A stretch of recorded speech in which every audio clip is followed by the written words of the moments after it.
What is up, guys? Welcome to another presentation. Today is going to be all about how to get and stay lean without tracking your macros, which I know might sound a little bit counterintuitive because most people assume you have to track your macros to reach your goals, but that's simply not the case, and I'm going to explain why in this presentation.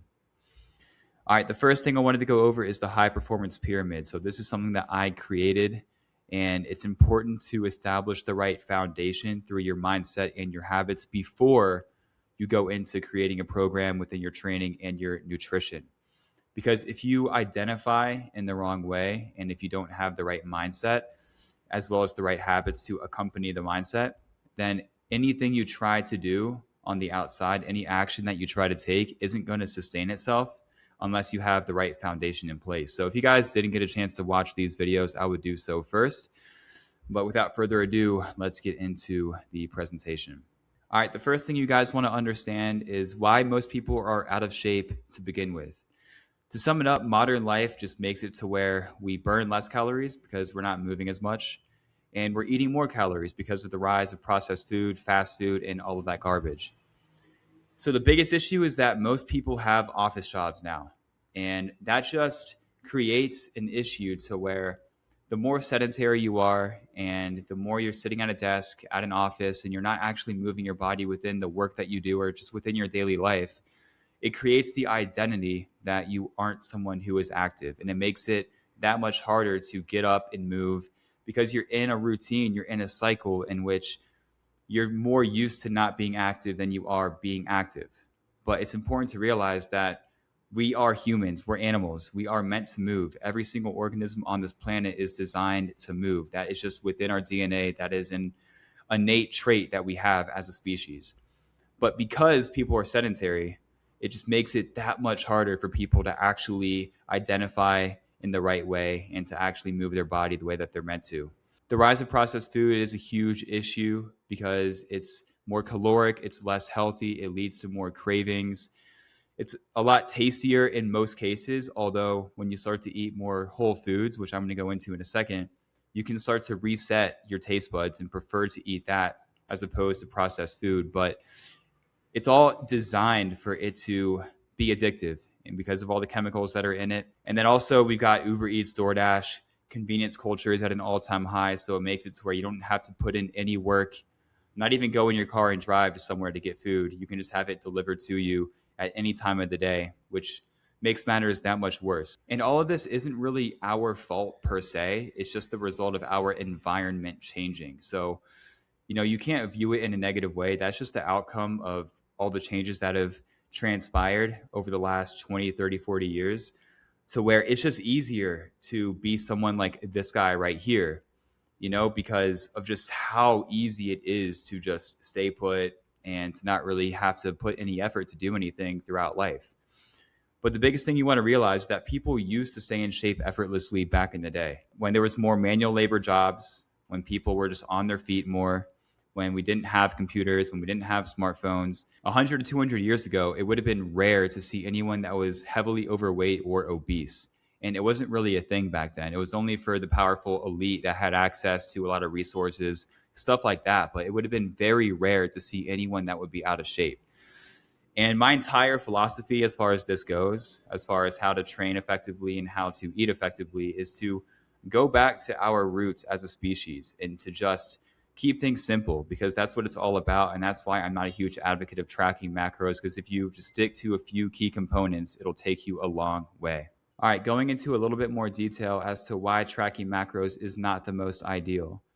And I'm not trying to say that it is ineffective completely, that it's a waste of time, that you shouldn't do it entirely, because it does have some value. And I know for some people, they prefer doing it because it holds them accountable.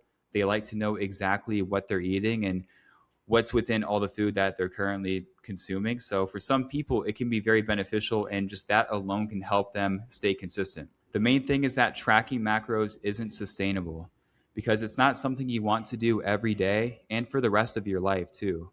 When you're out with friends, when you're on vacation, you're not going to want to track every single thing you're eating when you want to enjoy your time, and you don't want to have that added pressure to make sure that you're within your macro range and all of that. It's something that can be a guideline because you want to be able to know where you should be based on your goals. And to do that, you can go into any calculator that you find online that can calculate your macros for you based on your age, your weight, your height, your activity level, and what your goals are. It can pull up exactly what your macros should be. That way you have some awareness, because the biggest thing here is having awareness as far as what it should be based on what your goals are. But the biggest thing is just having consistency, having a routine that works for you. Because, after you track your macros for a couple of days, if you eat more or less the same thing each day, then it's not going to change much. So there's no need to continue to just input all of the data every single day into MyFitnessPal when you pretty much know what you're eating. Because the best way to stay consistent and to look the way that you want throughout the entire year is to eat more or less the same thing. You can still have freedom within your diet, and I'll show you guys exactly what I eat and a few recommendations, but the more consistent you are with what you eat, the less you have to worry about anything else. As far as awareness goes, it's important to understand what macros actually are so that you can understand the things that you're eating and what kind of effect that they have on your body and the amount of calories that you're consuming overall throughout the day. So obviously macros are macronutrients, and it's broken down into 3 categories. We got carbs, protein, and fats. The most caloric macro are fats, and that is 9 calories per gram. So that can be avocado, nuts, oil, stuff of that nature. And what you want to focus on mostly would be protein. Whether you're trying to lose weight or build muscle, this is the most important macro you want to hit, and that is 4 calories per gram. Same with carbs, 4 calories per gram over here too. So carbs are great for energy. Protein is great for being able to repair muscle, and fats are good for overall brain health and bodily function. So you want to be able to have a diet that is balanced in all of these. You want to have whole foods comprised of most of your diet, and just make sure that you're eating a good amount of all of these. So you want to make sure that protein and fats are about half of your diet, and then the other half can be carbs. So about 25% protein within the total calories, and then 25% fats, and then about 50% carbs. That's what I like to do. And then here's a breakdown for an example that I put in. I believe it was someone that's 25 years old, 5'10", 175 pounds, and they want a balanced diet that is in a slight surplus. So they would be eating 171 grams of protein per day, and then the rest is broken down like this. So that's just an example, but you just want to be able to, plug in all of your numbers, your age, your height, your weight, all of that good stuff, so that you can just know where you should be at. And then from there, you can, track your macros a couple times, because you want to be able to understand your targets, use them as a guideline. Once you know where your targets are and what you should be eating, and after a little bit of trial and error, then you can establish some routine and just being able to know that, okay, like what I'm eating is actually within the goals that I have. But the most important thing is protein. All right, the whole food principle. So the biggest thing that I like to follow is the 80-20 rule, which is making sure that 80% of your diet is whole foods, and then 20%, it can be processed, but you want to make sure that it is minimally processed. A few examples could be Greek yogurt. It could be a minimally processed bar like an RX bar or a Lara bar. It could be trail mix that has a few ingredients, but you just want to make sure that whenever you are consuming processed food, that it's minimally processed and that it has some protein component, that it can actually help you in some way. And whey protein could be a good example too. So it's not an excuse to just eat fast food or eat shitty food, have ice cream all the time. But you just want to be mindful of that and just make sure that when you do eat processed food, it has some type of benefit. Otherwise, you're just going to fall into the cycle of just using that as a reason to go out and eat shitty food when you know that you shouldn't be doing it. But ultimately, you want to shoot more so for 90-10 if you can. But if you eat the right things and if you have the right seasoning, keep things simple, then you can make really good meals at home, and you won't feel the need over time to go in that other direction to eat processed food and to go out way too often, because you'll save money and you'll start to like what you make. Another big takeaway is that whole foods are more satiating. So this is especially true if you're cutting, if you want to lose weight. It's going to make you feel fuller quicker. When you eat foods high in fiber, that's even more so the case. And then it also reduces cravings. So you're not going to be wanting to eat out as much as you were before. You're not going to want the processed food, because you're going to start to appreciate what you make, and it's going to replace that urge that you had previously. And then, yeah, it's healthier for you. It contains micronutrients. It improves your gut health and it improves digestion. So there's a lot of benefits to it. And like I said, the more that you do it, the more you get used to it, the more you find a few simple meals that work for you, it's going to be easier to adhere to and it's going to be able to carry you forward. Okay, so what do I eat as an example throughout the day here? So right now I live in Colombia and I've been here for a little bit over a month now. And I make sure that I cook 2 of my meals every single day, which is breakfast and dinner. And then I go out for lunch pretty much every day. And when I do go out for lunch, I make sure that it's completely whole food based, which you see right here. But for breakfast, typically I'll have 3 eggs, turkey breast, onions, bell peppers with an arepa, which is this picture right here. Or if I'm not doing that, about 2 or 3 days a week, I'll do oats, half a scoop of whey inside the oats, diced up fruit, honey, and cinnamon. For the fruit, typically just 1 banana and a few strawberries. And that's this right here, actually. And then I've got PB Fit there too that I like to throw in sometimes as well. And for lunch, typically I'll have chicken breast, rice, beans, salad, and a plantain, which is this image right here. And where I go to get that lunch, I go pretty much every single day, and it's only $5 with a tip for all of that, which is pretty crazy. And then for dinner, I will do a lean cut of meat, a source of carbs, whether it be rice or pasta, veggies, and a healthy fat. An example is what I just made a couple of days ago. You can't really see what's inside this pot here, but it is a little bit of rice, sweet potatoes, lean ground beef, onions, bell peppers, seasoning, obviously. And then on the side, I've got avocado and a little bit of salsa. And that's good for 4 days. So I do that. That's pretty much all whole foods. And it tastes really good. It's very simple. It took me like 40 minutes to make. And that's just one example. I like to do chicken pasta too as my other dinner. So I kind of like to alternate. Like I'll do something like this or a few other variations of that same type of meal. Or I'll do chicken pasta, or I'll do ground beef with pasta, or I'll do some type of jambalaya too, where I stick with chicken. So I like to do either ground beef, chicken for my dinners, and then some carb source, veggies, and make sure I get a healthy fat. And then snacks, typically I'll do Greek yogurt and half a scoop of whey inside the Greek yogurt, chopped fruit, or I'll do a protein smoothie with milk, fruit, and 1 full scoop of whey. And then throughout the day, sometimes I'll do trail mix as long as it doesn't have that many ingredients, or I'll just do fruit, which will just be like 1 banana or something like that. So yeah, as you can see, I keep it pretty simple. Like this is all I really need to do. There's just a focus on protein throughout the day. So if you just stick to something simple like that, it'll take you a long way and you won't really have to worry about hitting your protein goal. So for some general guidelines here, you want to have freedom within reason. You don't want to be obsessing over anything. You don't want to feel like you need to have a restrictive diet. It's all about having freedom. So if you are trying to lose weight, if you're cutting, you want to start doing intermittent fasting. That's where you just skip breakfast, or you can just keep it very light and your first meal is around 12 to 1 o'clock p.m. The best way to do that to blunt your appetite is to use electrolyte powder in the morning, which is what I have right here. And then later do a little bit of coffee. So that way you can suppress your appetite and you'll be more likely to have some energy and you'll be able to feel normal because you'll have something in your stomach to where you'll be able to overcome that curve to where you feel hungry initially, but then you're able to suppress it and you'll be able to last until lunch. But you want to be able to, have more freedom throughout the rest of the day. That way you don't feel restrictive within your lunch and dinner if you are cutting. And you also want to prioritize protein. As I've been saying, that's the biggest key here. That's the most important macro, no matter if you're trying to lose weight or build muscle. And a general rule that I follow is 0.7 to 1 grams per pound of your goal body weight, not lean body weight, not your current body weight, but of your goal body weight. And for me right now, I'm about 175 pounds. I'm about 10% body fat. So for me, a good goal would be around like 150 to 160 grams of protein.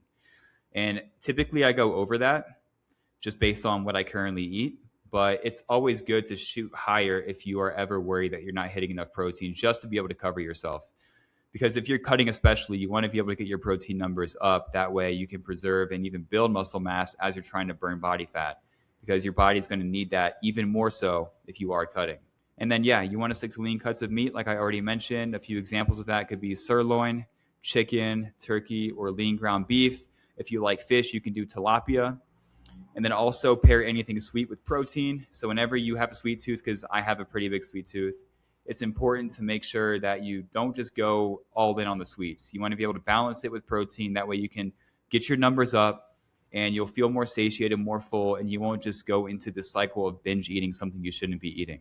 And as a general rule of thumb, you want to be able to weigh yourself as often as possible, but ideally every single day. That way you'll have a lot more awareness as far as how your daily decisions are affecting you. And if you ever had a cheat day, or if you ate too much of a certain thing, or you had a few too many drinks, the following day you're going to see it on the scale. And when you see that, you'll be more likely to avoid it in the future because it's going to build awareness and just give you more clarity as far as what you should and shouldn't eat. Okay, and speaking of awareness, this is a huge thing right here that you don't want to avoid. So when it comes to the small choices you make, they really add up over time. And a few examples of this is this graphic right here showing how little of something can add a lot of calories to your diet. For example, dressing, olive oil, mayonnaise, ketchup. Just a tablespoon of each of these can add that many calories, which is pretty crazy. For an example, if you're adding 2 tablespoons of mayonnaise to your sandwiches every single day, that's an extra 200 calories almost to your total calories every single day, which at the end of the week, that's going to be about 1,400 calories that you could be avoiding, So it's stuff like that you want to be aware of, because a lot of people, when they track macros, they don't really factor these things in, and they can really add up over time. So if you want to be extra mindful and extra careful, you just want to be aware of these things and try to avoid it, or try to just have it be to a bare minimum. That way you can have more freedom within everything else that you eat. And another example would be overeating on the weekend, or just overall weekend behavior. Cheat meals, if you drink too much, if you don't move your body as much, because even if you're super strict throughout the week, as you can see here, if you go over and way over Friday and Saturday, then you're not going to be losing weight, even though you're in a deficit about 5 days out of the week. So you want to be aware of that consistency, and just being able to find something that works for you, and just being mindful on the weekends too, because it's okay to just have a couple of days where you're a bit more free, but you don't want to just have straight up cheat meals. But being able to find that balance and just like enjoy what you make, and being able to have the right identity that supports your goals. You're not going to feel compelled to have pizza, have a lot of alcohol and do all these things when you prioritize your goals and you have the right mindset and you're in the right direction. So, that really goes a long way, because even if you feel like you're doing everything right, 2 days is enough to really throw everything out of whack. So you just want to be aware of that as well. And then the protein test. So in a lot of cases, most people, when they think they're hungry, they're actually not. It's only habit. And if you're really hungry, you're going to know it, because a hard-boiled egg or just a piece of plain protein will sound appealing to you. But if you ever think you're hungry when you had food like an hour or two ago, then you want to ask yourself that question, like, am I willing to just eat a hard-boiled egg or a piece of plain protein right now? And if the answer is yes, then you're probably hungry. If no, then you should not eat anything. And that just helps you, have more awareness of your hunger, of your habits, and being able to only eat when it's actually necessary.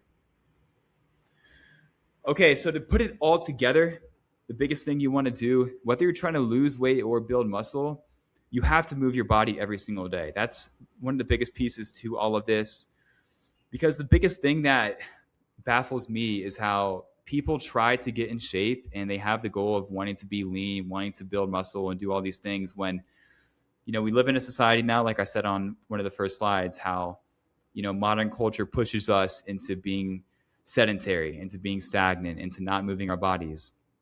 But it's like, if you have the goal to look a certain way and to look lean, then that requires that you are an active person. That's how people stayed in shape throughout their entire lives back in the day, because they moved their bodies all the time. So you can't expect to have the result of looking like you move your body without moving your body.